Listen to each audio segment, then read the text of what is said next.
जय हिंद दोस्तों। आर्थिक सर्वेक्षण 2025-26 ने भारत की इथेनॉल ब्लेंडिंग पॉलिसी को एक दो धारी तलवार के रूप में पेश किया है।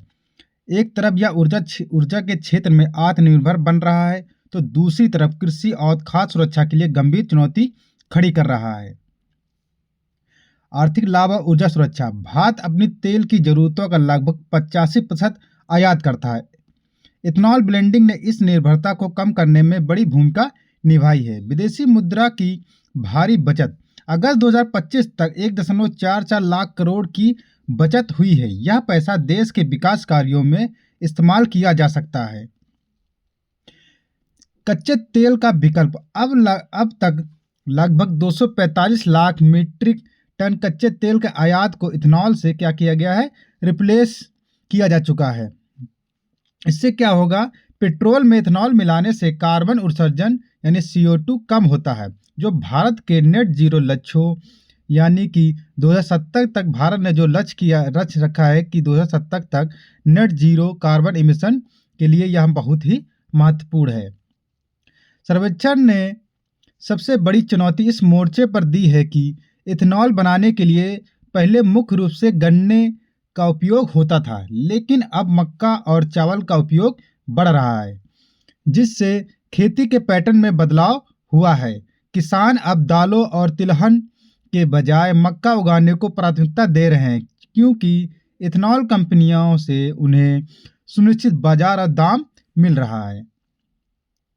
खाद्य तेलों का आयात। भारत पहले से ही खाद्य तेल के लिए विदेशों पर निर्भर है। अगर तिलहन की खेती कम हुई तो यह आयात बिल फिर से बढ़ जाएगा।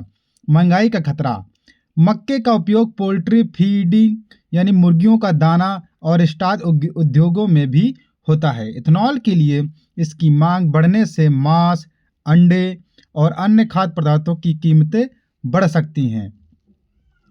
भारत ने 20% इथेनॉल ब्लेंडिंग यानी E20 का लक्ष्य रखा है, जो करीब करीब सफलता की ओर बढ़ रहा है। जुलाई 2025 में भारत ने 19.93% ब्लेंडिंग का स्तर हासिल कर लिया है। वहीं लक्ष्य है इथेनॉल सप्लाई वर्ष 2025-26 तक पूरे देश में 20% तक लक्ष्य हासिल करने की पूरी तैयारी है। आर्थिक सर्वेक्षण यह संकेत देता है कि अब हमें सेकेंड जनरेशन यानी 2G इथेनॉल की ओर तेजी से बढ़ना चाहिए। इथेनॉल जो 2G इथेनॉल है वो क्या है?